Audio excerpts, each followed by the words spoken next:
Cette bague de fiançailles est fausse, tout comme toi, s'écria la mariée devant l'hôtel bondé. Lorsque le prêtre demanda si quelqu'un avait une objection à ce mariage, Camille leva la main, la mariée elle-même. Silence absolu dans l'église. 400 invités paralysés. Antoine, le marié, ne bougea pas. Il serra seulement une boîte en bois contre sa poitrine. Il savait que cela allait arriver. Le parfum des lys devenait écœurant. Les flashs des téléphones crépitaient comme des feux d'artifice. La robe de Camille, une création d'un grand couturier parisien, avait coûté 20 000 €, payée en 12 fois. Maintenant, elle tremblait. Le maquillage coulait en lignes noires. Au premier rang, Martine, la mère d'Antoine, couverte de bijoux de famille, se mordait la lèvre. Au fond, une invitée chuchota trop fort. Camille l'entendit. Le contraste était brutal. Luxe scénographique, tension animale. Quelque chose était sur le point d'exploser. Mais Camille n'était pas là pour se marier. Elle était là pour détruire l'homme qui, pendant 2 ans, avait construit un mensonge. Elle l'avait découvert. La bague de fiançailles qu'il lui avait offerte était fausse. Un diamant de synthèse, 200 €, elle l'avait fait expertiser. Camille crut avoir été trompée depuis le début et elle décida que la vengeance serait publique. Sophie, la meilleure amie de Camille, tenait le bouquet avec des mains tremblantes. Elle savait car elle avait planifié l'exposition avec elle. Martine serrait son sac Hermès contre elle. Elle savait car son fils lui avait tout raconté la veille. Julien, témoin et meilleur ami d'Antoine, regardait son téléphone. Il savait, car il avait reçu les captures d'écran en premier. Il avait tenté d'empêcher le mariage. Personne ne l'avait écouté. Maintenant, tous les secrets allaient exploser. Et chacun avait quelque chose à perdre. Mais cette histoire n'a pas commencé là. Elle a commencé 2 ans plus tôt, quand Camille a rencontré Antoine lors d'un gala de charité et a décidé qu'il serait son salut financier. Et il y a 9 mois, quand il l'a demandé en mariage avec une bague qui gardait un secret. Et il y a 3 semaines, quand Antoine a découvert qui était vraiment Camille. La vérité avait plusieurs couches, et aucun des deux n'était innocent. Pour comprendre comment Camille en est arrivée à lever la main contre son propre mariage, vous devez connaître 3 histoires. L'histoire de leur première rencontre, empoisonnée par d'élégants mensonges. L'histoire de la fausse bague en diamant, qui était un test cruel. Et l'histoire des captures d'écran qu'Antoine gardait dans une boîte en bois depuis des semaines. Tout a commencé lors d'une soirée de gala, avec du champagne et une femme désespérée de tout recommencer. Abonnez-vous maintenant et activez la cloche. Des histoires comme celle-ci peuvent changer votre vie, et vous ne voudrez pas manquer la prochaine. Je vous promets que chaque seconde en vaut la peine. 2 ans plus tôt, Camille se réveillait à 6 heures du matin tous les jours, pas par discipline, par anxiété. L'appartement loué à Batignolles coûtait la moitié de son salaire. 3 pièces, vues sur le mur du voisin, meubles de showroom achetés à crédit. Elle avait 48 ans, des cheveux châtains, avec des mèches très chères, un corps entretenu dans une salle de sport qu'elle payait aussi en plusieurs fois. Styliste personnelle pour les femmes du monde. Elle vivait en créant des apparences parfaites. L'ironie ne lui échappait pas. Camille était connue dans le circuit des événements comme la femme qui obtenait toujours ce qu'elle voulait. Déterminée, charmante. Elle savait exactement quoi dire dans chaque situation. Son plus grand talent était de lire les gens, identifier leurs désirs, refléter leurs attentes. Mais il y avait un défaut qui la rongeait de l'intérieur. Une obsession pour la sécurité financière. Ce n'était pas de l'avidité, c'était de la terreur. La terreur de retourner là où elle avait été 3 ans plus tôt. À 25 ans, Camille avait épousé Vincent, un entrepreneur dans l'import-export. 20 ans de mariage. Elle s'occupa de la maison, des enfants qui ne vinrent jamais, de sa réputation à lui. Vincent s'occupa de ses maîtresses et de ses comptes secrets. Quand le divorce arriva, Camille découvrit qu'elle n'avait rien. Ni maison, ni économie, ni avenir. Vincent laissa des dettes à son nom, intentionnellement. Vengeance pour avoir demandé la séparation. Camille passa 3 ans à reconstruire son crédit, sa réputation, sa vie. Elle construisit des murs émotionnels si hauts qu'elle-même ne pouvait voir par-dessus. La promesse qu'elle s'était faite était simple et brutale. Elle ne serait plus jamais l'idiote qui fait aveuglément confiance. Le rêve impossible vivait dans un tiroir de sa table de chevet. Des coupes de magazines, une bague de fiançailles, Cartier, un solitaire géant. Elle gardait cela depuis 6 ans, juste après le divorce. Ce n'était pas pour la bague, c'était pour ce qu'elle représentait. Sécurité, stabilité, un homme qui pourrait lui donner ce que Vincent lui avait pris. Camille regardait cette découpe chaque soir avant de dormir. Un jour, peut-être, si elle jouait les bonnes cartes. Le gala de charité se tenait à l'hôtel Plaza Athénée. Camille y était pour le travail. 3 clientes l'avaient payée pour composer leur tenue. Robe de grand couturier, bijoux prêtés, l'illusion complète. Camille portait une simple robe noire. Zara. Mais elle savait la porter. Élégance discrète. Elle ne pouvait pas rivaliser avec les dames de la haute société. Ce n'était pas son rôle. Antoine était seul au bar. Costume sur mesure, sans cravate. Cheveux grisonnants, lunettes à monture fine. 52 ans. Il observait la salle avec une expression fatiguée. Il n'appartenait pas à ce cirque. Camille le remarqua. Il remarqua qu'elle l'avait remarqué. Leurs yeux se rencontrèrent. Antoine sourit. Ce n'était pas un sourire social. C'était un sourire sincère. Il traversa la salle. « Vous travaillez ici ou vous fuyez cet endroit ?» Camille rit. « Les deux. Je pensais être le seul. Vous n'avez pas l'air à l'aise. Je déteste ces événements. Mais ma mère insiste pour que je vienne. Votre mère doit être persistante. Vous n'avez pas idée. » Ils parlèrent pendant 40 minutes. Antoine était veuf depuis 4 ans. Il avait perdu sa femme d'un cancer. Entrepreneur dans le bâtiment, il avait hérité de l'entreprise de son père. Discret, il évitait l'ostentation, préférait les dîners intimes aux grandes fêtes. Camille refléta cela parfaitement.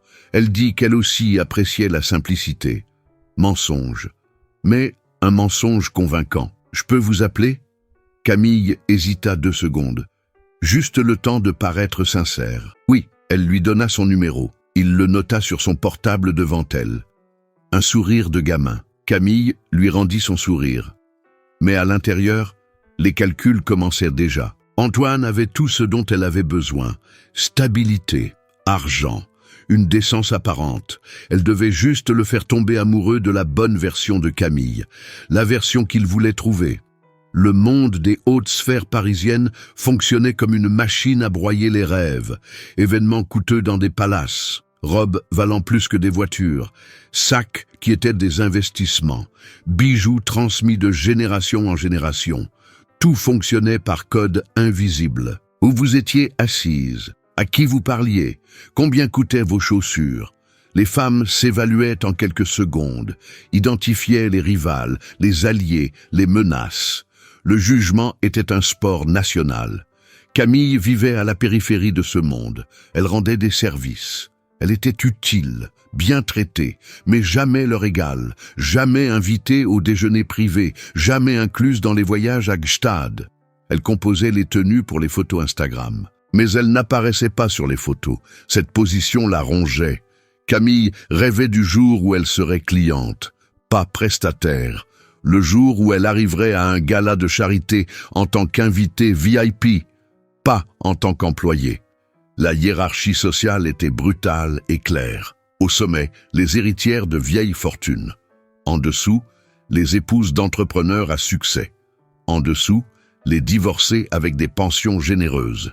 Plus bas, les professions libérales riches. Tout en bas, les femmes comme Camille, des travailleuses qui circulaient dans ce milieu mais n'y appartenaient pas. Camille acceptait sa position, pour l'instant, mais elle n'avait pas l'intention d'y rester. Antoine était différent de son cercle. Héritier d'une entreprise de construction traditionnelle, fortune consolidée, non respectée. Mais il vivait avec une discrétion presque monacale.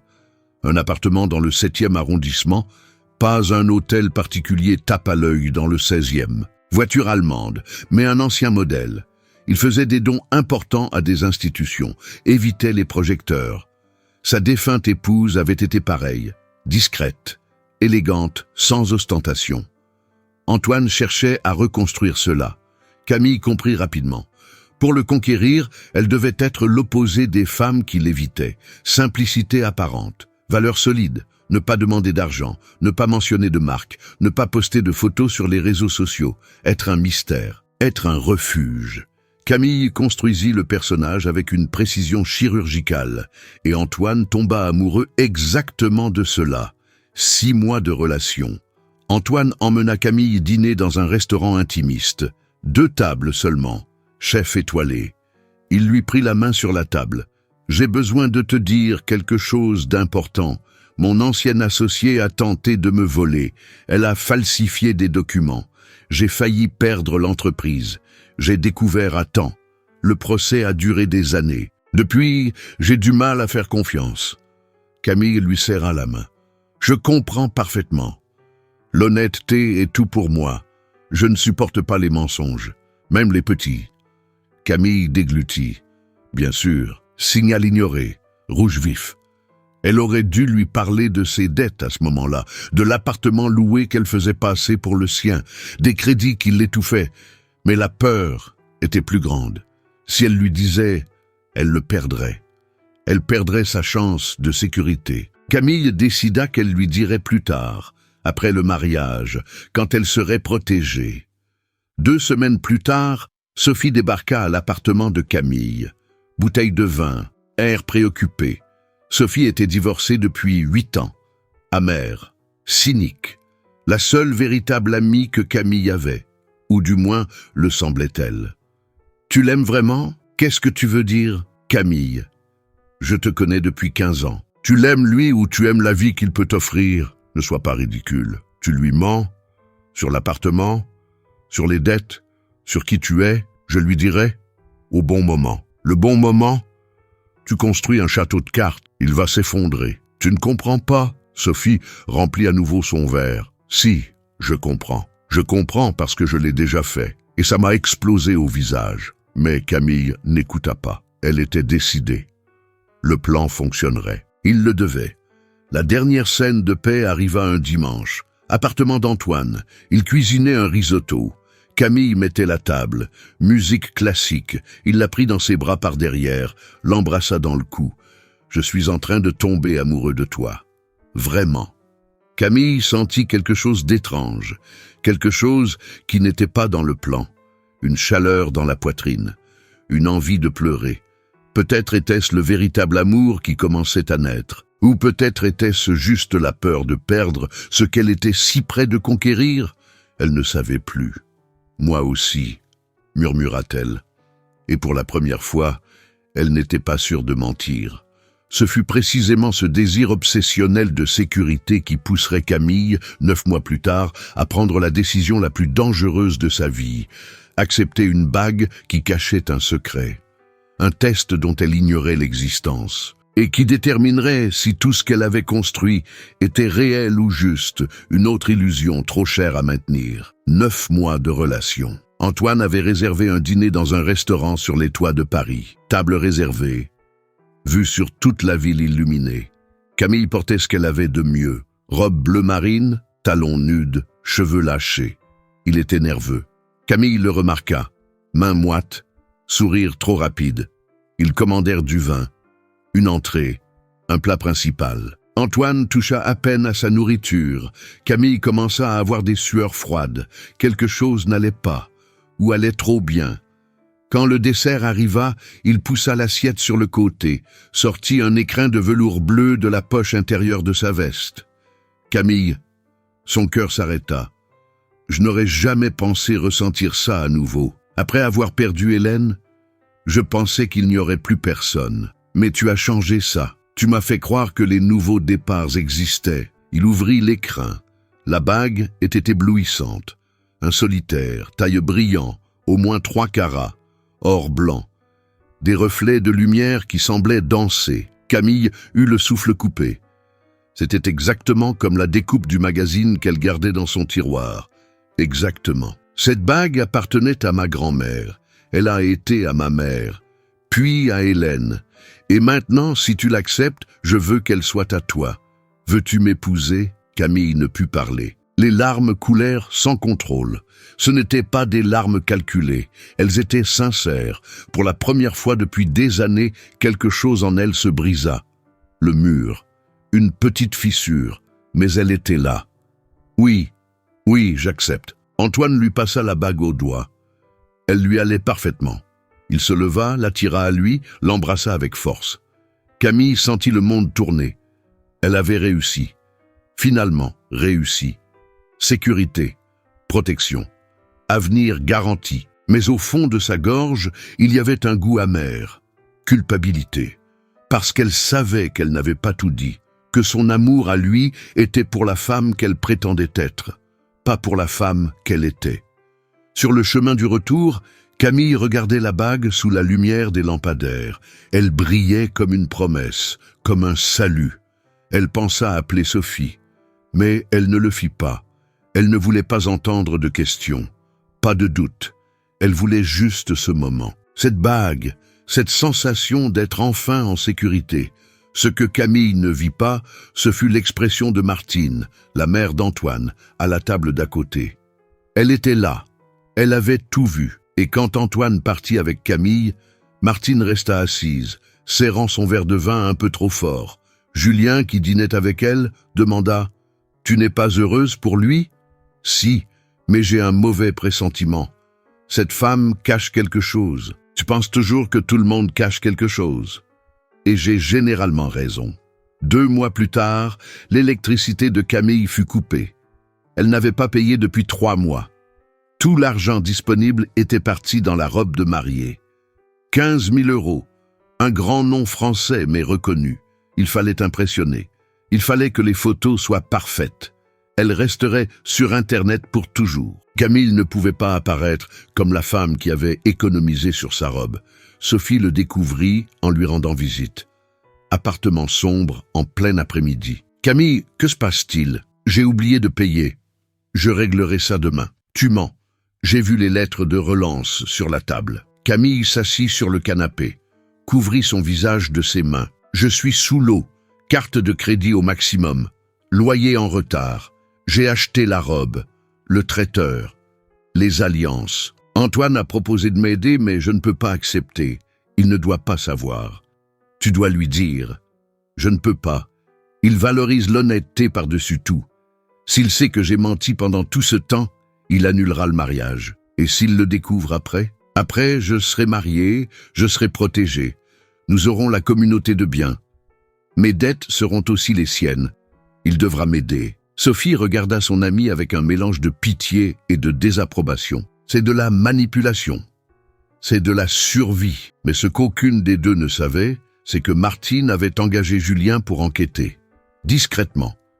Julien ne voulait pas. Il était l'ami d'Antoine depuis 20 ans. Mais Martine insista. Et Julien trouva. Carte de crédit au maximum, loyer en retard. Ancienne dette du divorce précédent. Camille n'était pas celle qu'elle prétendait être. C'était une femme désespérée s'accrochant à des apparences coûteuses. Julien montra le rapport à Antoine lors d'un déjeuner. Bureau vide, porte fermée, Antoine lut en silence. 3 pages. Chaque ligne était un mensonge de Camille. Chaque chiffre était une omission. Quand il eut terminé, il posa le papier sur la table. Regarda le mur pendant 5 minutes. « Antoine, elle a menti. Surtout, je suis désolé. Je le lui avais dit. Au début. Que l'honnêteté était tout. Je l'avais prévenu. » Julien ne savait quoi dire. Antoine se leva. Alla à la fenêtre. Paris s'étendait en dessous. Des millions de gens, chacun avec ses secrets, ses mensonges, ses masques. « Qu'est-ce que tu vas faire ?» Antoine resta silencieux un long moment. Puis, il se retourna. Et il y avait quelque chose de froid dans son regard. Quelque chose que Julien n'avait jamais vu. « Je vais l'épouser. » Comment ça ? Mais avant, je vais m'assurer de ce qu'elle veut vraiment. Je vais la tester. Antoine, ce n'est pas sain. Mentir sur qui tu es pour obtenir un mariage ne l'est pas non plus. Julien comprit. Son ami était blessé. Et les hommes blessés prennent des décisions dangereuses. Une semaine plus tard, Antoine confronta Camille. Subtilement. Dîner à la maison. Il cuisinait des pâtes. Elle buvait du vin. Camille. Je veux te demander quelque chose, et j'ai besoin que tu sois honnête avec moi. Son estomac se noua.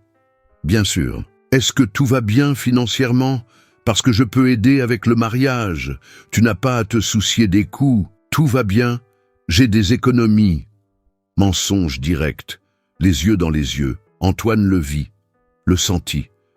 Quelque chose en lui mourut un peu. Tu es sûr? Absolument. Mon amour, tu n'as pas à t'inquiéter pour moi. Il sourit, mais cela n'atteignit pas ses yeux. Très bien alors. Cette nuit-là, Camille dormit à côté de lui, mais Antoine resta éveillé, regardant le plafond, se souvenant. Retour en arrière, 10 ans plus tôt. Une associée de l'entreprise falsifia des documents, vola des clients, faillit détruire tout ce que son père avait construit. Antoine l'avait découvert parce qu'il avait vérifié les chiffres, parce qu'il n'avait pas fait aveuglément confiance. Il l'avait poursuivi en justice, avait gagné, mais la leçon était restée. Faire confiance sans vérifier est de la stupidité. Et maintenant Camille, mentant, cachant, manipulant. Le traumatisme n'avait pas guéri, il avait juste attendu. Et maintenant, il revenait en force. Le lendemain matin, Martine appela. « J'ai besoin de te parler. C'est à propos du mariage. »« Maman, Antoine, elle n'est pas celle qu'elle prétend être. Julien m'a montré. Je sais, silence à l'autre bout. Tu sais? Oui.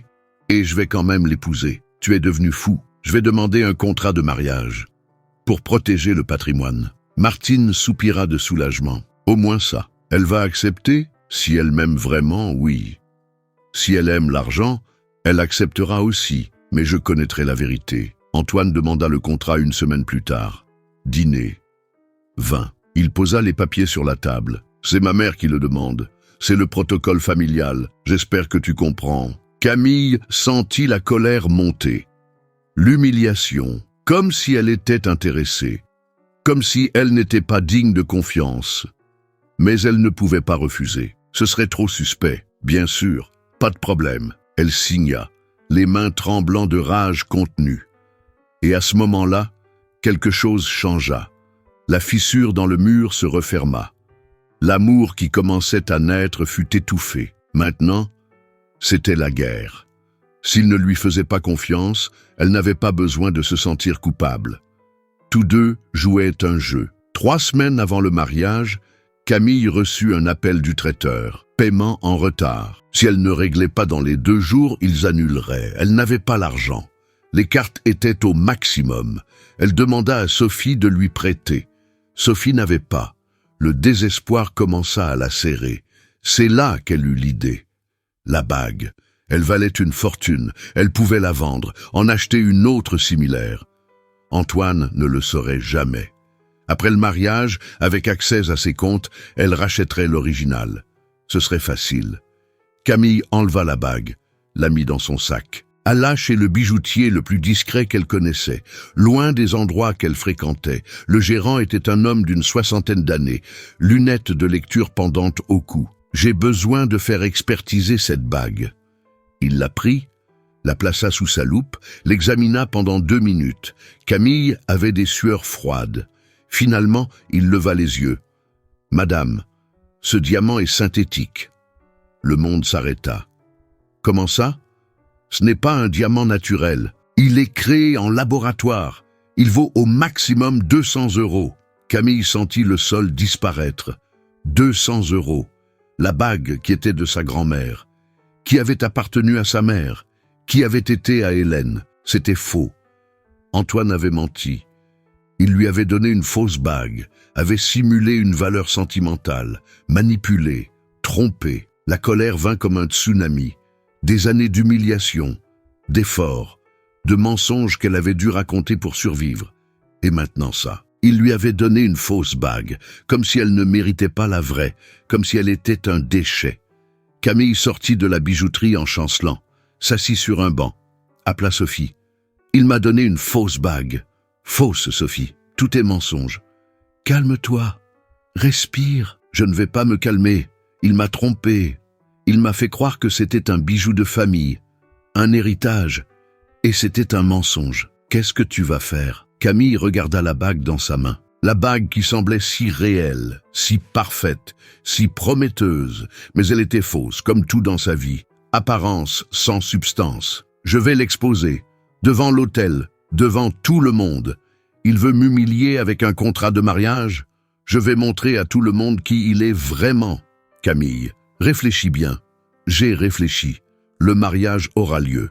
Et il sera inoubliable. Mais ce que Camille ne savait pas, c'est que cette bague avait une histoire qui allait tout changer. Et dans les 3 semaines suivantes, la vérité sur eux deux serait exposée de la manière la plus brutale possible. Parce qu'Antoine aussi avait un plan, et une boîte en bois pleine de captures d'écran. Et 400 invités étaient sur le point d'assister à la collision de 2 cœurs blessés qui avaient choisi la vengeance plutôt que la vérité. Sophie arriva à l'appartement de Camille le soir même, bouteille de vodka à la main. Camille était assise par terre dans le salon, tenant toujours la fausse bague. Yeux rouges, maquillage défait. « Raconte-moi tout », Camille raconta. La bijouterie, le gérant, le diagnostic brutal. 200 €. Sophie remplit 2 verres à ras-bord. « Tu sais pourquoi je te crois ? Parce que j'ai vécu la même chose. » Camille leva les yeux. « Mon ex-mari m'a donné une bague de fiançailles magnifique, un diamant énorme. Je postais des photos. Mes amis mouraient de jalousie. 2 ans plus tard, j'ai découvert. Il avait une maîtresse, dépensait des fortunes pour elle. Voyages, bijoux, appartements. Et pour moi, une fausse bague de pacotille. J'étais l'épouse de convenance. La maîtresse était l'investissement. Sophie, quand j'ai découvert, j'ai voulu mourir. Pas à cause de la trahison, à cause de l'humiliation. Tout le monde savait, sauf moi. J'étais l'idiote de l'histoire. Qu'as-tu fait ? Sophie sourit, mais il n'y avait aucune joie. J'ai divorcé, mais j'aurais dû l'exposer publiquement, montrer à tout le monde qui il était vraiment. Je ne l'ai pas fait, et je le regrette encore aujourd'hui. Tu penses que je devrais exposer Antoine ? Je pense que tu devrais faire ce que je n'ai pas eu le courage de faire. Montrer la vérité. Il t'a trompé. Il mérite les conséquences. Camille but son verre d'une traite.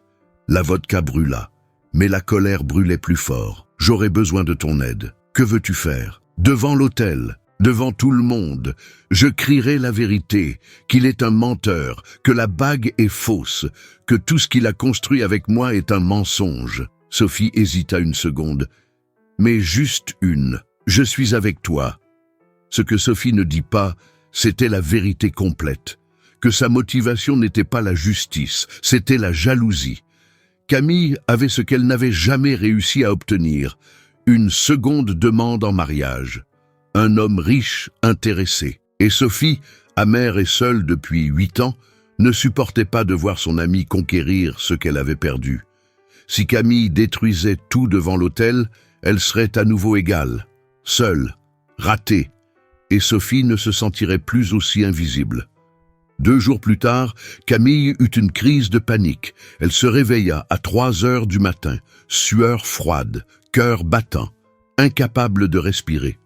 Elle s'assit sur le lit, regarda la chambre sombre, et pour la première fois depuis des années, elle affronta la vérité sur elle-même. Elle avait 25 ans quand elle avait épousé Vincent, vierge, religieuse, croyant aux contes de fées. Vincent avait 10 ans de plus, réussi, charmant. Il lui avait promis de prendre soin d'elle pour toujours. Camille abandonna ses études, arrêta de travailler, devint épouse à plein temps. Les 5 premières années furent bonnes. Voyages, dîners, cadeaux. Vincent la traitait comme une poupée de porcelaine. Camille pensait que c'était de l'amour. Ce n'en était pas. C'était de la possession. À 30 ans, Camille voulut un enfant. Vincent repoussait toujours, année après année. Finalement, à 35 ans, elle découvrit pourquoi. Il avait fait une vasectomie à 28 ans. Avant de la connaître, il ne lui avait jamais dit. L'avait laissé essayer, mois après mois, année après année, prenant des hormones, faisant des examens, culpabilisant son propre corps. Quand elle le confronta, il rit. « Tu pensais vraiment que je voulais des enfants? Gâcher mon style de vie ?» Ce fut la première fissure, mais Camille ne partit pas. Elle avait peur. Elle n'avait pas travaillé depuis 10 ans, n'avait pas de CV, pas d'argent propre. Elle était piégée. À 40 ans, elle découvrit la première maîtresse. À 42, la seconde. À 45, elle réalisa qu'il y avait toujours eu des maîtresses. Depuis le début. Vincent ne se cachait plus. Emmenait les femmes à des événements, les présentait comme des amis, humiliait Camille publiquement. Quand elle demanda le divorce, Vincent fut furieux, pas parce qu'il l'aimait, parce qu'il perdait le contrôle. Il vida les comptes joints, transféra les propriétés au nom de prête-noms, mit des dettes à son nom, répandit des mensonges dans leur cercle social, détruisit sa réputation systématiquement. Camille se retrouva avec rien, un minuscule appartement loué, un travail de vendeuse, 30 kilos en moins, dépression profonde. Elle passa 2 ans ainsi. Envisagea le suicide 3 fois. La 3e fois, ce fut Sophie qui la trouva, l'emmena à l'hôpital, resta à ses côtés. « Tu ne vas pas mourir à cause de ce verre, » dit Sophie. « Tu vas survivre, et tu vas prouver que tu es plus forte. » Camille survécut, fit une formation de styliste personnel, repartit de zéro, se constitua une clientèle petit à petit, paya ses dettes, récupéra son crédit, mais les cicatrices restèrent, invisibles mais profondes. Et maintenant, assise sur son lit à 3 heures du matin, Camille comprenait enfin. Elle n'aimait pas Antoine. Elle aimait l'idée de sécurité, aimait ne pas avoir à se soucier des factures, aimait le sentiment d'avoir gagné, d'avoir conquis ce que Vincent lui avait pris. Mais elle n'aimait pas l'homme. Et pire, elle lui avait tellement menti qu'elle ne savait même plus qui elle était vraiment. La Camille qu'Antoine connaissait n'existait pas. C'était un personnage. Une construction, une performance. Elle pleura, seule, dans le noir, pour tout ce qu'elle avait perdu, pour tout ce qu'elle était devenue, pour tous les mauvais choix qui semblaient justes à l'époque. Mais quand le soleil se leva, la décision était prise. Elle n'allait pas annuler le mariage, elle n'allait pas avouer, elle allait aller de l'avant, elle allait exposer Antoine. Parce que si elle avait tort, lui aussi, et le malheur aime la compagnie. Pendant ce temps, de l'autre côté de la ville, Antoine avait sa propre révélation. Julien vint à son appartement, apporta un whisky cher. Les deux s'assirent sur la terrasse. « J'ai besoin de te dire un truc à propos de la bague. » Antoine regarda son ami. « La bague que tu as donnée à Camille, ce n'est pas celle de ta grand-mère, n'est-ce pas ?» Silence. Antoine.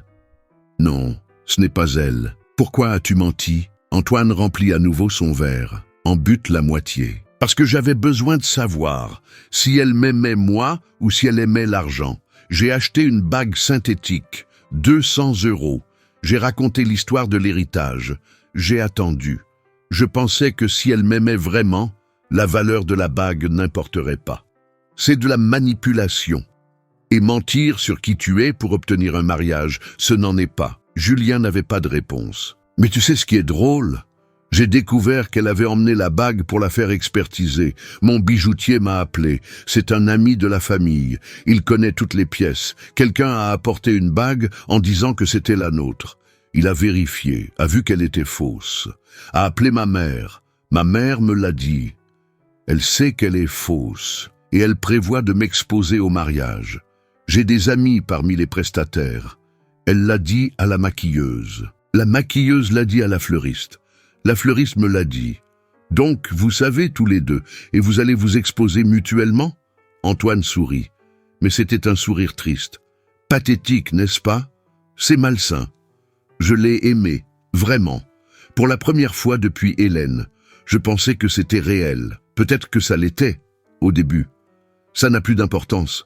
Maintenant, c'est la guerre. Julien secoua la tête. Vous allez vous détruire. Nous sommes déjà détruits. Pendant que les deux planifièrent leur vengeance, tout Paris commençait à parler. La rumeur avait fuité. La mariée va exposer le marié devant l'autel. La bague de fiançailles est fausse. C'est une profiteuse. C'est un menteur. Les cercles mondains adoraient les drames, et celui-là promettait d'être épique. WhatsApp bouillait. Groupe d'événements, groupe de charité, groupe de potins. Tout le monde avait un avis. La moitié défendait Camille. Elle mérite un homme qui lui offre une vraie bague. Il l'a testée comme un objet. L'autre moitié défendait Antoine. Elle a menti sur tout. C'est une profiteuse classique. Il avait le droit de protéger son patrimoine. Les 400 invités étaient divisés. Certains appelèrent pour demander si le mariage était confirmé. Antoine répondit « Oui, ne manquez pas ça. Ce sera inoubliable. » Ton sarcastique. Sombre promesse. Camille commença à recevoir des messages. Certains de soutien, d'autres de jugement. Une ex-cliente écrivit « Tu m'as toujours semblé fausse. Maintenant je sais que j'avais raison. » Une autre écrivit « Il ne te mérite pas. Expose-le. » Camille bloqua tout le monde. Elle ne voulait pas d'avis. Elle voulait sa vengeance. Sophie attisait le feu, rendait visite à Camille tous les jours, renforçait le narratif. Il t'a utilisé. Tu mérites justice. Montre-leur à tous. Mais à l'intérieur, Sophie souriait. Le plan fonctionnait. Camille allait imploser son propre mariage. Et Sophie ne se sentirait plus aussi ratée. Une semaine avant le mariage, nouvel obstacle. Le traiteur appela à nouveau. Le paiement n'était pas passé. Camille vérifia son compte. Le chèque avait été rejeté. Sans provision. Elle avait oublié qu'elle était à découvert. Le directeur de la banque appela. « Madame, vous êtes à découvert de 15 000 €. Nous devons régulariser. » Panique. Camille appela Antoine. Pour la première fois depuis des semaines. « Mon amour, j'ai besoin d'aide. » Qu'y a-t-il ? C'est financier. Silence à l'autre bout. Antoine attendit. Camille faillit tout lui dire. Faillit tout avouer. Les dettes, le désespoir, la vérité. Mais l'orgueil l'emporta. « Laisse tomber, je vais m'en occuper. » Elle raccrocha. Antoine regarda le téléphone. Elle avait failli se confier, failli être honnête. Mais elle avait choisi de mentir à nouveau. Cela confirmait tout. Elle ne changerait pas. Elle ne lui faisait pas confiance. Elle ne l'aimait pas. Mais ce qu'Antoine ne savait pas, c'est que son propre comportement garantissait que Camille ne lui ferait jamais confiance. Un cercle vicieux. Deux traumatisés reproduisant des schémas toxiques. Tous deux s'attendant à être trahis. Tous deux trahissant en premier par défense. 2 jours avant le mariage, Julien alla voir Camille. Sans prévenir, elle ouvrit la porte en peignoir. Yeux gonflés. « Il faut qu'on parle. »« Julien, qu'est-ce que tu veux ?»« Te sauver, et sauver mon ami. » Il entra, s'assit sur le canapé. Camille resta debout, sur la défensive. « Je sais tout. Antoine m'a raconté. Pour la fausse bague, pour le test. Et je sais que tu sais. Et je sais que tu prévois de l'exposer. » Camille pâlit. « Mais tu dois connaître toute la vérité. Antoine t'aime. Il t'aime vraiment, mais il a peur. Peur d'être à nouveau trompé. Son ex-associé a failli tout détruire. Il a développé une paranoïa. Le test de la bague était une erreur, mais il venait de la douleur, pas de la méchanceté. Il m'a trompé, et tu l'as trompé. Sur les dettes, sur qui tu es, sur tes motivations. » Camille s'assit, main tremblante. Il sait. Depuis des semaines. Pourquoi n'a-t-il pas annulé le mariage? Parce qu'il est blessé, lui aussi. En colère, lui aussi. Vous êtes sur le point de vous détruire publiquement. Mais il est encore temps. Temps d'avoir une conversation honnête. Temps d'annuler ce cirque et de recommencer avec la vérité. Julien montra une photo sur son téléphone. Un coffre-fort ouvert, un écrin de velours rouge. À l'intérieur, une bague gigantesque, un vrai diamant, éclat incomparable. C'est la vraie bague de sa grand-mère. Elle vaut près de 200 000 €. Elle est dans le coffre. Il allait te la donner, après le mariage, après avoir confirmé que tu l'aimais. Le plan était se marier avec la fausse bague, voir ta réaction dans les mois suivants, puis la remplacer par la vraie. Mais tout s'est effondré avant. Camille se mit à pleurer. Pas de tristesse, de confusion, d'épuisement, de la reconnaissance brutale qu'elle était devenue exactement ce qu'elle détestait. Qu'est-ce que je fais maintenant? Tu choisis. Vérité ou vengeance. Demain, à l'hôtel, vous pouvez vous détruire. Ou vous pouvez vous sauver. Julien partit. Camille resta seule, avec la décision la plus importante de sa vie, et seulement 24 heures pour décider. Mais Camille ne savait pas qu'Antoine préparait déjà sa propre révélation dévastatrice. Et dans 48 heures, à l'hôtel, devant 400 témoins, tout s'effondrerait d'une manière qu'aucun d'eux n'aurait pu prévoir. Parce que lorsque deux cœurs blessés se rencontrent au pire moment possible, il n'y a que deux chemins, la guérison ou la destruction mutuelle. Et ils ne savaient pas encore lequel ils choisiraient. Dites-moi dans les commentaires depuis quelle ville vous regardez. Sérieusement, je lis tout et je réponds avec plaisir à ceux qui prennent le temps. Laissez aussi votre like. La nuit, avant le mariage. Camille était seule dans une chambre d'hôtel, pas le palace qu'elle avait prévu. Un hôtel simple dans le 15e, c'était tout ce qu'elle pouvait payer. 3 étoiles, moquette tachée, une odeur de renfermé masquée par un désodorisant bon marché. Elle s'assit sur le lit, robe de mariée suspendue dans l'armoire, voile sur la chaise, chaussures blanches au sol. Le téléphone sonna, la banque. Enregistrement automatique. Votre compte est à découvert de 18 000 €. Veuillez nous contacter immédiatement. Elle raccrocha. Quelques secondes plus tard, une autre sonnerie. Le propriétaire de l'appartement. Expulsion dans 2 semaines. Elle ne répondit pas. Encore une sonnerie. Carte de crédit. Recouvrement judiciaire. Elle jeta le téléphone contre le mur. L'écran se fissura. Camille tomba à genoux, mains tremblantes. Respiration courte. La panique montant comme de l'eau bouillante. Tout s'effondrait. Il n'y avait pas d'issue. Si elle annulait le mariage, elle serait humiliée, se retrouverait sans rien. Encore. Si elle continuait avec l'exposition, elle détruirait Antoine et elle-même. Les femmes du monde ne l'embaucheraient plus jamais. Elle perdrait sa clientèle, sa réputation, son avenir. Elle rampa jusqu'à la salle de bain, vomit, l'acide lui brûlant la gorge, s'assit sur le sol froid, appuya sa tête contre la cuvette, commença à pleurer, pas un joli chagrin, des pleurs laids, des sanglots qui lui déchiraient la poitrine, mucus, salive, désespoir viscéral, des années de retenue explosant d'un coup. La peur avait un nom, un visage, une odeur, c'était la peur de retourner là où elle était 3 ans plus tôt, brisée, seule, invisible, jetable. Camille regarda le miroir, vit ce qu'elle était devenue, visage bouffi, yeux rouges, cheveux en désordre. Une femme de 48 ans, prétendant être ce qu'elle n'était pas, achetant des vêtements qu'elle ne pouvait pas payer, construisant des châteaux de mensonges. Pourquoi ? Pour sentir qu'elle valait quelque chose, pour prouver à Vincent qu'elle avait gagné, pour montrer aux femmes du monde qu'elle méritait d'être là. Mais la vérité faisait plus mal que n'importe quel mensonge. Elle n'avait pas de valeur à cause de la bague, ni à cause du mariage, ni à cause d'Antoine. Si tout cela lui était retiré, que resterait-il ? Qui était Camille sans ses masques ? Elle ne savait pas. Et c'était plus terrifiant que n'importe quelle dette. Camille retourna dans la chambre, s'assit sur le lit, ramassa le téléphone cassé. Il fonctionnait encore. Ouvrit la conversation avec Sophie.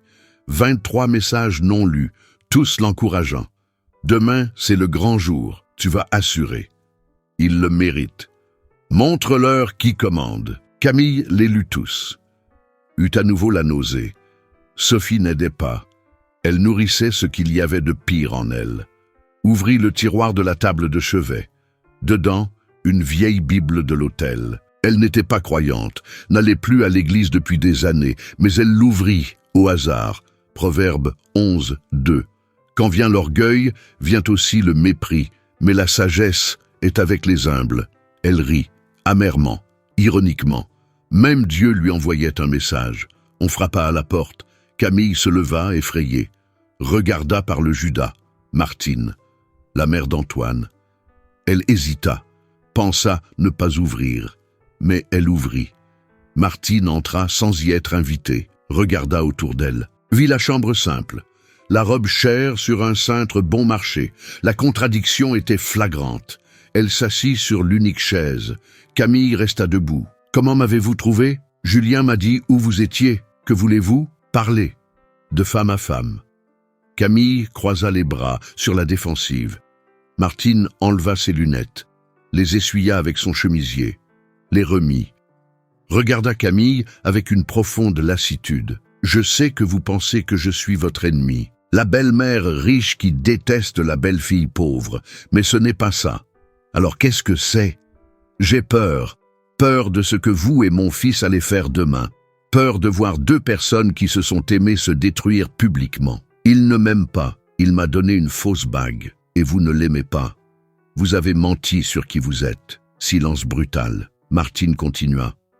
Voix douce, mais ferme. Mon mari est mort quand Antoine avait 20 ans.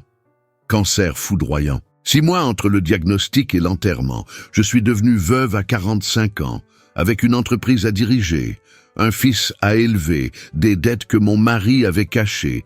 Vous savez ce que j'ai appris? Camille ne répondit pas. J'ai appris que l'orgueil coûte cher. J'ai passé des années à prétendre que j'allais bien, que je pouvais m'en sortir seul, que je n'avais pas besoin d'aide. J'ai failli tout perdre, l'entreprise, la maison, la raison. Ce n'est que lorsque j'ai admis que j'étais brisé, effrayé et perdu que j'ai pu reconstruire. La vérité fait mal, mais le mensonge tue. Pourquoi me racontez-vous ça? Parce que vous me rappelez moi, il y a 30 ans. Une femme trop forte pour admettre sa faiblesse, trop fière pour demander de l'aide, trop effrayée pour être honnête. Camille s'assit sur le lit, les mains sur les genoux. Je ne sais plus ce qui est vrai. J'ai passé tellement de temps à prétendre que j'ai oublié qui je suis. Alors demain est votre chance de vous en souvenir. Comment? En choisissant l'honnêteté plutôt que la vengeance. Ça fait plus mal, mais ça libère. Martine se leva, alla à la porte, se retourna. Mon fils a tort, lui aussi. Le test de la bague était cruel. Il a reproduit un traumatisme au lieu de guérir. Mais il vous aime, à sa manière tordue, sa manière effrayée. Si vous lui donnez une chance, vous pouvez reconstruire, avec la vérité cette fois. Ou vous pouvez vous détruire. Le choix vous appartient. Elle sortit. Camille resta seule à nouveau. Mais quelque chose avait changé. La colère commença à se dissiper, laissant place à quelque chose de plus profond. Une reconnaissance. Martine avait raison. L'orgueil la tuait à petit feu. Le mensonge l'étouffait. Le masque était trop lourd. Camille se leva, alla vers la robe de mariée. 20 000 €. 12 mensualités qu'elle ne pouvait pas payer. Le symbole de tout ce qui n'allait pas dans sa vie. Acheter des choses pour paraître quelqu'un qu'elle n'était pas. Impressionner des gens qui s'en fichaient. Construire une façade coûteuse sur une structure pourrie. Elle décrocha la robe du cintre, la regarda. Elle était magnifique. Dentelle française, pierrerie, couture parfaite. Mais c'était un mensonge, comme tout. Camille prit son téléphone, appela Sophie. « Camille, j'étais inquiète. Tu avais disparu. Sophie, je ne vais pas le faire. » « Faire quoi? Je ne vais pas exposer Antoine. Je ne vais pas utiliser le mariage pour me venger. » Silence à l'autre bout. « Puis, tu es devenue folle? Après tout ce qu'il t'a fait? J'ai fait pareil. J'ai menti, j'ai manipulé, mais il t'a testé, t'a humilié, et je l'ai utilisé. J'ai planifié ça depuis le début. Je ne l'aimais pas. J'aimais la sécurité qu'il représentait. Camille, tu vas abandonner maintenant? Devenir son paillasson? Non, je vais être honnête, pour la première fois depuis des années. C'est stupide. Peut-être, mais c'est ma stupidité. Si tu fais ça, tu vas tout perdre. J'ai déjà tout perdu. Je ne l'avais juste pas encore admis. » Camille raccrocha, bloqua le numéro. Sophie rappela, et encore. Camille éteignit son téléphone. Elle retourna vers la robe, prit des ciseaux dans son sac, regarda. Pendant 5 minutes, puis elle coupa. Une fois, 2, 3, elle déchira la robe en morceaux. Libération, catharsis, destruction symbolique de tout ce qu'elle avait construit de travers. Quand elle eut terminé, elle s'assit au milieu des lambeaux, pleura à nouveau. Mais c'étaient des pleurs différents, pas de désespoir, de soulagement. Pour la première fois depuis des années, Camille faisait quelque chose de vrai. Elle prit son téléphone, appela Antoine. Il décrocha à la première sonnerie. « Camille, il faut qu'on parle. Avant le mariage. Vraiment cette fois. »« Où es-tu » Elle lui donna l'adresse. 20 minutes plus tard, on frappa à la porte. Elle ouvrit. Antoine entra. Vit les lambeaux de la robe sur le sol. La regarda. Camille était en peignoir, les yeux rouges, mais décidée. « Il n'y aura pas de mariage demain. » dit-elle. « Je sais, mais il y aura la vérité. » Antoine s'assit sur le lit. Camille s'assit à côté. Et pour la première fois depuis qu'ils s'étaient rencontrés, ils arrêtèrent de jouer, arrêtèrent de tester, arrêtèrent de manipuler et commencèrent à parler, vraiment, de leurs peurs, de leurs traumatismes, de leurs erreurs, de qui ils étaient vraiment sous leur masque coûteux. La conversation dura 3 heures. Il y eut des pleurs, de la colère, des aveux douloureux.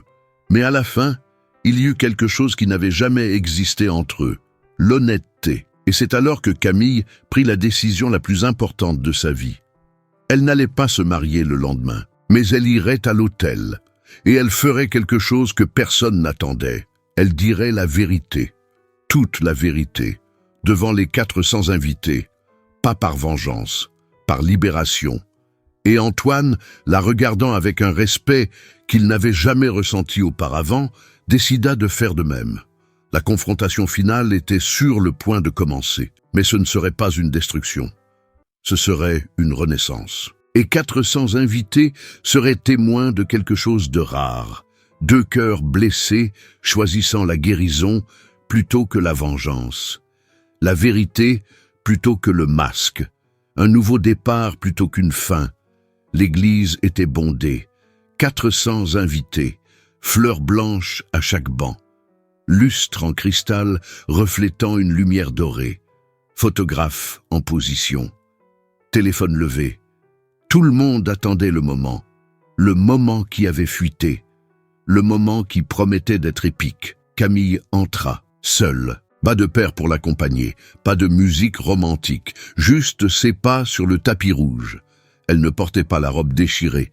Elle en avait loué une simple, blanche, sans pierreries, sans dentelle française, juste une robe et la fausse bague au doigt.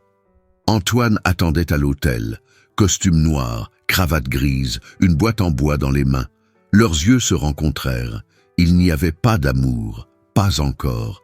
Il y avait quelque chose de plus complexe, du respect, de la reconnaissance. 2 guerriers blessés prêts à baisser les armes. Le prêtre commença la cérémonie. Voix solennelle, mots appris par cœur. Nous sommes réunis ici. Personne n'écoutait. Tous attendaient l'explosion. Premier rang. Martine, un mouchoir à la main, priant à voix basse. Julien à côté d'Antoine, rigide. Sophie au fond, seule, regardant avec une expression amère. Le prêtre arriva à la partie cruciale. Si quelqu'un a une objection à ce mariage, qu'il parle maintenant ou se taise à jamais. Camille leva la main. Silence absolu.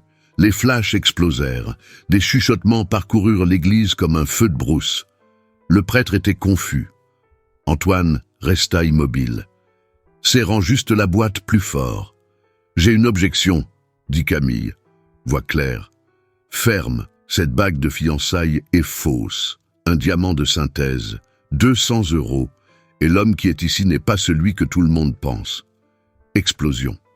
Les invités se levèrent, crièrent, photographièrent, filmèrent. Chaos contrôlé. Le prêtre tenta de calmer. « Ma fille, peut-être devrions-nous… » Non. Camille se tourna vers Antoine. « Tu m'as donné une fausse bague. Tu m'as testé comme une marchandise. Tu as menti sur un héritage familial.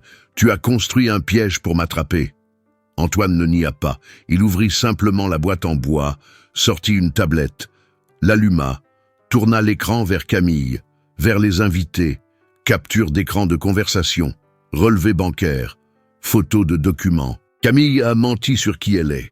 40 000 € de dette, un appartement loué qu'elle faisait passer pour le sien. Elle a planifié ce mariage comme une stratégie financière. J'ai des preuves. Plus de chaos, plus de cris, plus de téléphones filmants. Cela allait devenir viral, faire la une, les détruire tous les deux. Mais alors, quelque chose d'inattendu se produisit. Camille rit. Pas un rire nerveux, un rire libérateur. Elle prit le micro du prêtre. « C'est vrai, tout ce qu'il a dit est vrai. J'ai menti, sur l'argent, sur mes motivations, sur qui je suis. Je me suis marié la première fois à 25 ans. J'ai été trahi, utilisé et jeté. Je me suis retrouvé avec des dettes et un traumatisme. J'ai passé 3 ans à reconstruire. J'ai rencontré Antoine et j'ai vu une opportunité. Sécurité, protection, avenir garanti. Je l'ai utilisé. Silence choqué.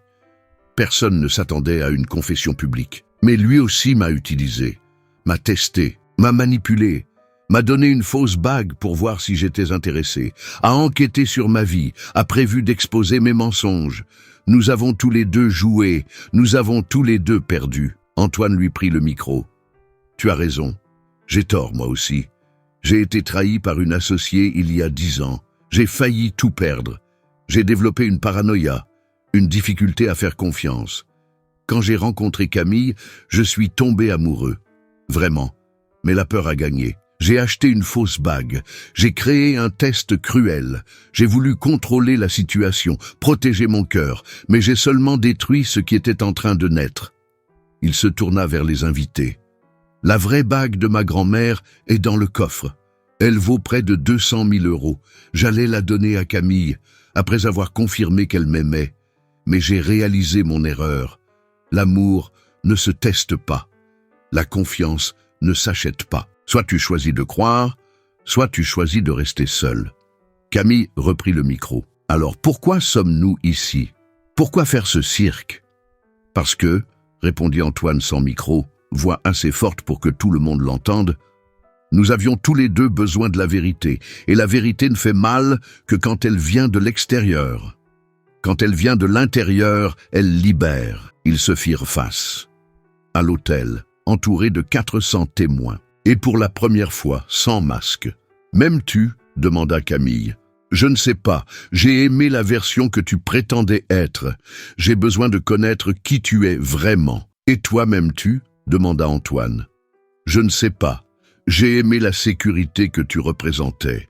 J'ai besoin de savoir si je peux aimer l'homme réel. Alors qu'est-ce qu'on fait? On ne se marie pas. Pas aujourd'hui. Mais peut-être un jour. Si on arrive à reconstruire. Avec la vérité cette fois. » Antoine acquiesça. Il ouvrit à nouveau la boîte en bois. Mais il n'y avait pas que des captures d'écran. Il y avait une enveloppe. Il la tendit à Camille. « Qu'est-ce que c'est ? » « Un contrat de travail. Mon entreprise a besoin d'une directrice de l'image. Salaire, 7 000 € par mois. Ce n'est pas la charité. C'est parce que tu es doué dans ce que tu fais. Et parce que tu mérites de recommencer sans dette qui t'étouffe. » Camille regarda l'enveloppe. Des larmes coulèrent. « Pourquoi, après tout ? Parce que j'ai besoin de recommencer, moi aussi. Et recommencer, ça veut dire donner sans rien attendre en retour. » Il prit une autre enveloppe. La lui tendit. Et ça, un contrat soldant tes dettes, en échange de prestations de services pour les 2 prochaines années, légal, juste, sans pitié, sans charité, juste un accord. Camille ne put parler. Elle pleurait. Antoine la prit dans ses bras. Ce n'était pas l'étreinte de fiancés, c'était l'étreinte de 2 survivants qui avaient traversé la guerre et s'étaient reconnus. Les invités ne savaient comment réagir. Certains pleuraient, d'autres applaudissaient timidement. D'autres filmaient en silence. Martine, au premier rang, souriait, les larmes aux yeux. Julien relâcha l'air qu'il retenait. Sophie, au fond, se leva et partit, sans regarder en arrière, sans dire au revoir.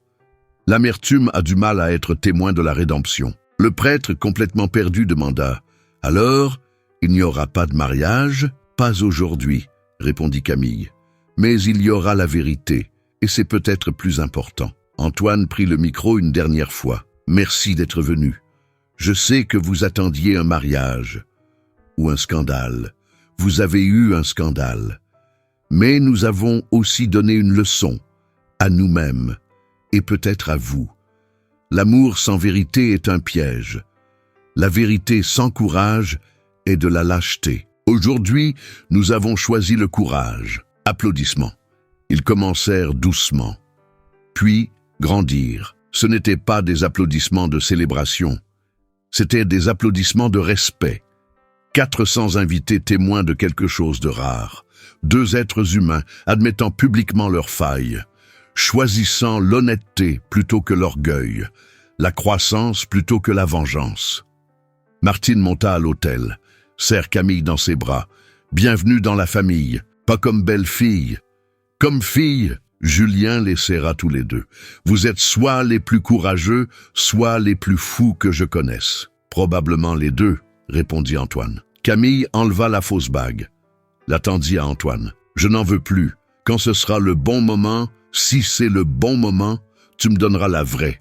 Pas comme un test, par choix. Entendu, ils descendirent de l'hôtel ensemble. Pas comme un couple, comme des alliés.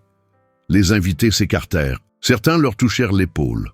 D'autres femmes, surtout les plus âgées, regardaient avec des larmes de reconnaissance. Combien d'entre elles vivaient aussi sous des masques? Combien mentaient aussi pour appartenir? Combien avaient aussi peur d'être vues vraiment? À la porte de l'église, une invitée arrêta Camille, une femme du monde célèbre, une ancienne cliente. « Merci. Pourquoi? D'avoir eu le courage que je n'ai jamais eu. Mon mariage est un mensonge depuis 15 ans. Je vis d'apparence. Aujourd'hui, vous m'avez montré qu'on peut choisir différemment. » Camille la serra dans ses bras et comprit. L'exposition n'avait pas été vaine. La douleur n'avait pas été gaspillée. Parfois, se briser publiquement est nécessaire pour reconstruire honnêtement. Dehors, le soleil de fin d'après-midi. Antoine et Camille restèrent sur les marches. Les invités sortaient, commentaient, photographiaient, mais ils s'en fichaient. « Et maintenant ?»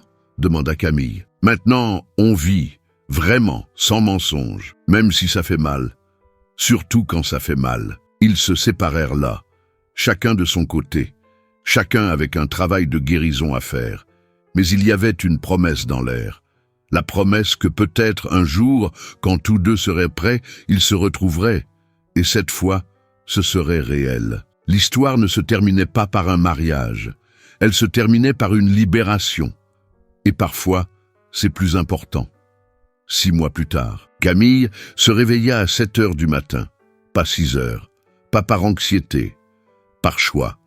Nouvel appartement, plus petit que le précédent. 2 pièces, cuisine américaine. Mais il était à elle, payé avec un travail honnête, sans faux semblant, sans crédit impossible. Elle prit son café en regardant par la fenêtre, vue simple, l'immeuble d'en face. Mais c'était réel.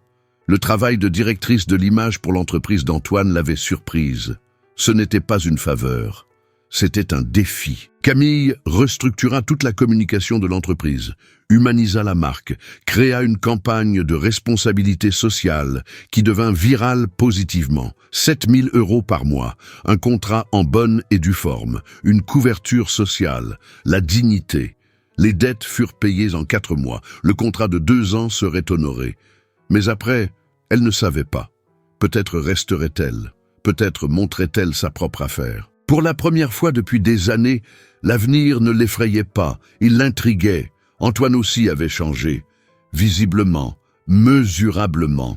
Il commença une thérapie 2 fois par semaine, confronta ses anciens traumatismes, la trahison de son associé, la perte de sa femme, la peur chronique de faire confiance. Il engagea un nouvel associé, partagea les responsabilités, commença à moins travailler, à vivre plus.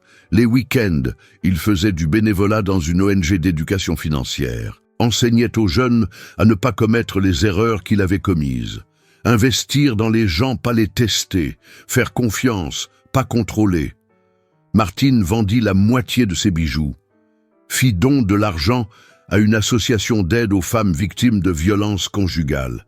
J'ai gardé ces choses toute ma vie. Pourquoi ? Pour briller dans des soirées, je préfère qu'elle brille en faisant une différence. Elle et Camille déjeunaient tous les mardis, pas comme belle-mère et belle-fille, comme des amis. Martine racontait des histoires de sa jeunesse. Vulnérable, effrayée, Camille se reconnaissait dans chaque mot. La douleur partagée diminue, la sagesse partagée multiplie. Julien se maria. Fiançailles éclairs avec une professeure rencontrée dans une librairie. Cérémonie simple, 30 invités. Antoine était témoin, Camille était témoin. Ce n'était pas étrange, c'était beau. La preuve que la guérison est possible. Sophie disparut, bloqua tout le monde, changea de ville. Camille tenta de la contacter 3 fois. Sans réponse. Certaines personnes choisissent l'amertume. Ce n'est pas de votre faute. Ce n'est pas votre responsabilité, c'est leur douleur. Vous pouvez offrir un pont, mais vous ne pouvez pas traverser pour elles. Les 400 invités du non-mariage devinrent une légende. L'histoire se répandit. pas comme un potin, comme une inspiration. 2 journalistes demandèrent une interview. Camille refusa.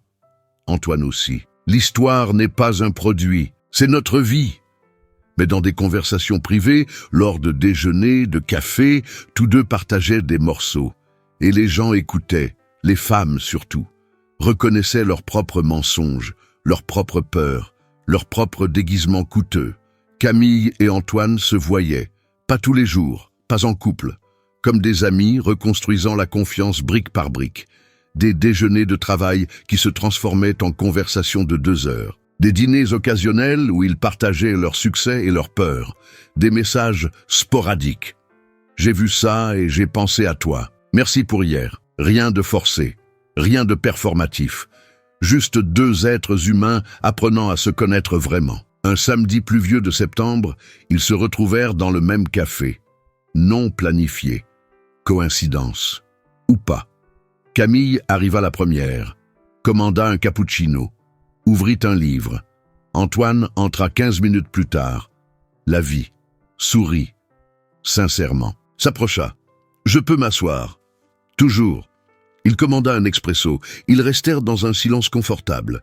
Camille marquait sa page. Antoine regardait la pluie. Il n'y avait pas d'urgence, pas de scénario, juste une présence. « Comment vas-tu » demanda-t-il. « Bien, vraiment bien cette fois. Et toi, aussi, j'ai appris que la solitude n'est pas l'absence de gens, c'est l'absence de vérité. Et tu as la vérité maintenant ? Je la construis, lentement. Mais oui, pause, la pluie frappant la vitre, odeur de café, musique douce, moment simple, précieux. Camille. Oui, merci. Pourquoi ? D'avoir été honnête à l'hôtel. Ça m'a sauvé la vie. Ça a sauvé la mienne aussi. Il prit sa main sur la table. Ce n'était pas un geste romantique, c'était un geste de gratitude, de reconnaissance, de 2 personnes qui s'étaient vues au pire et avaient choisi le meilleur. Peut-être un jour, commença-t-il. Peut-être, compléta-t-elle, quand nous serons prêts, quand ce ne sera plus une question de peur ou de besoin, quand ce sera un choix. Tu penses que ça arrivera ? Je ne sais pas, mais je ne suis plus pressé de le savoir. Ils finirent leur café. Payèrent, sortirent ensemble. La pluie s'était arrêtée. Un soleil timide apparaissait entre les nuages. Ils se prirent dans les bras sur le trottoir. Une longue étreinte, sincère. Puis se séparèrent. Chacun dans sa direction. Ils se retournèrent en même temps. Sourirent et continuèrent. Parfois, l'amour ne commence pas par la passion, il commence par le courage d'enlever les masques, d'admettre ses erreurs, de reconstruire sur des décombres.